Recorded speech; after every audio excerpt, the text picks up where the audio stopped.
রমজান মুবারকে শয়তান বন্ধ থাকে। বাবাজিরা একটু চিন্তা করুন, যারা রমজান মাসে গুনাহ করেছেন, রমজান মুবারকে শয়তান বন্ধ থাকে।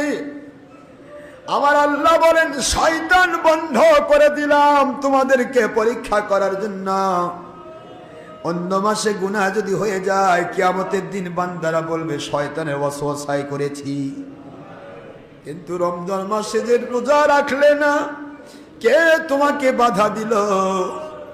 রমজান মাসে যে নামাজ পড়লে না, কোন শয়তান তোমাকে বাধা দিল? রমজান মাসে যে ছবি ভিডিও টিভি ছাড়তে পারলে না, কোন শয়তান তোমাকে হারামে মশগুল রাখলো? রমজান মাসে যে গুনাহ করলে, কোন শয়তান ওয়াসওয়াসা দিয়ে তোমাকে গুনাহ করালো? উত্তর থাকবে না। আমার মালিক বলবেন, ইবলিস শয়তানের দরকার তোমার কাছে হয় নাই, তুমি নিজে ইবলিসের চেয়ে বড় কাজ করেছো। ও দয়ার সাগর আল্লাহ, আমরা শুধু গুনার গুনাই বুঝি, নেক আমলকে বড় বিপদ মনে করি অনেকেই।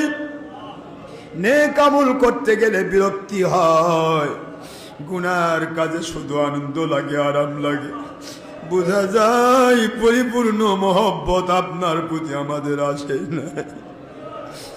আপনার দয়ার ভিখারি আল্লাহ, আমরা গুনাহগার, আপনার দয়ার ভিখারি। একটি গুনার কারণে যদি ধরতে চান আমরা জাহান্নামে যাব, একটা আমলও কবুল হবে না, একটা আমলও কবুল হবে না।